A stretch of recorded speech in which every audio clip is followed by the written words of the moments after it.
Let me help you to jump above 1000 rating. In this video, I will decode for you a short and cute game of Paul Morphy, and you will definitely improve your chess skills. Watch until the end, until the genius combination of Paul Morphy, and learn how to play chess better. Let's start.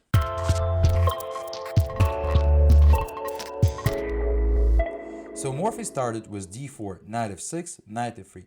I need to admit here that on your level, the opening reporter is not like so important.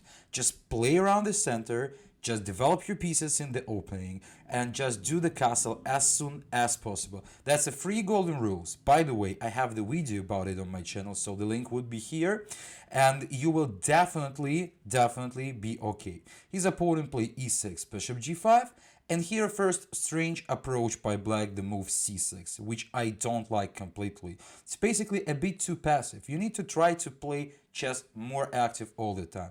It could be active move c5, attacking the d4 pawn in the center, or for example, it could be a solid move d5, following something like bishop e7 to unpin and then castle. Develop, and castle. That's very easy, and now you control the center very well. So after c6, white just played e4, a very possible move. I can take the full control of the center because you can't take, that is a pin here. So white's following the simple rules of opening, and we will see how they would be good on it. And here queen b6. That's a very big mistake.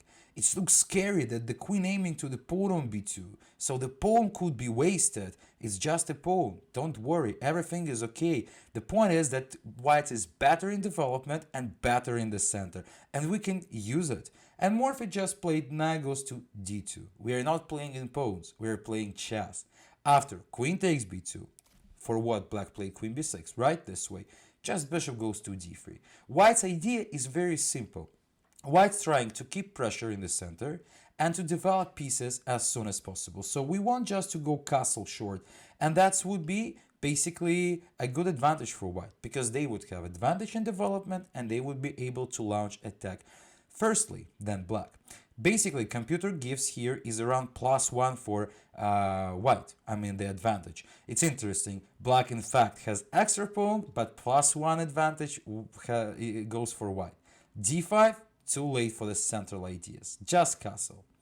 Queen b6. Black, scary that basically queen on b2 could be trapped in some way, right? If black will do something like, for example, bishop goes, I don't know, a3, trying to develop the piece, then already e5, knight goes d7 and knight b3, and the queen is going to be trapped. Like, for example, after the castle, I just can't play bishop c1, right?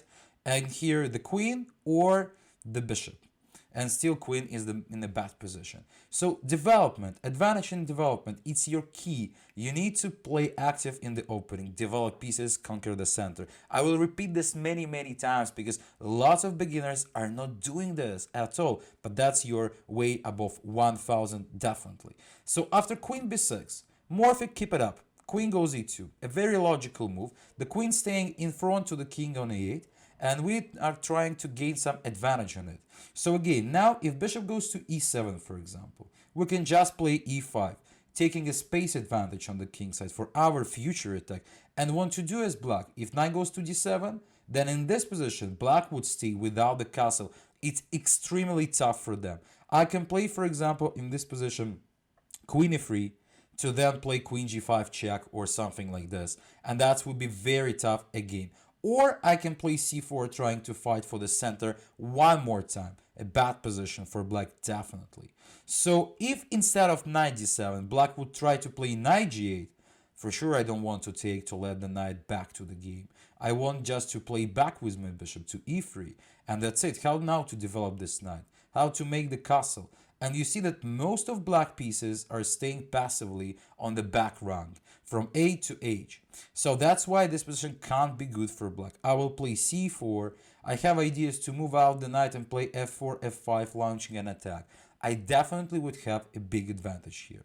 So that's why in the game, after queen e2, black decided to take on e4. It's even not helpful because blacks open up the center when the king in the center. It's always drafts to the bad sequences. Knight takes e4, knight takes, queen takes, Knight goes d7, and Morphy followed by c4. We know this central strategy already, and basically he looks forward to play d5 maybe at some moment to unlock the king cover. As I mentioned in some of my videos, when we are building up the attack, it's 3 stages. The stage number 1, that you're trying to push as much pieces as you can closer to the opponent's king. The stage 2 is to unlock the cover of the opponent's king. That's why d5 could be logical in a way. And the third stage is when the king cover is unlocked, when he has no shelter. Just by using free diagonals, free lines, weak spots, we can directly checkmate the king with our pieces. That's how it works basically. What to do now? In the game, Morphy's opponent made a big mistake, and that's why Morphy was able to do the combination. So knight f6 basically what computer proposes here, but honestly in this position we can even go back to e2 or go to h4, like bishop goes e7 in this position, and just even rook e1, because we still keep the tension in this position. I really want to bring out my next rook to b1 or to d1 and improve my position. Besides, this bishop is very passive, this rook is very passive, and king in a center of danger. And you can't do the castle anyway, because bishop takes f6, bishop takes f6, queen takes h7, checkmate. So that anyway would be a very tough position to play. But Morphy's opponent played h6. Can you find the combination? How to win as white? You can press the pause now and try to do this, because basically white has a checkmate in 2 in this position. Let me present you this. The combination starts with queen e6, brilliant move.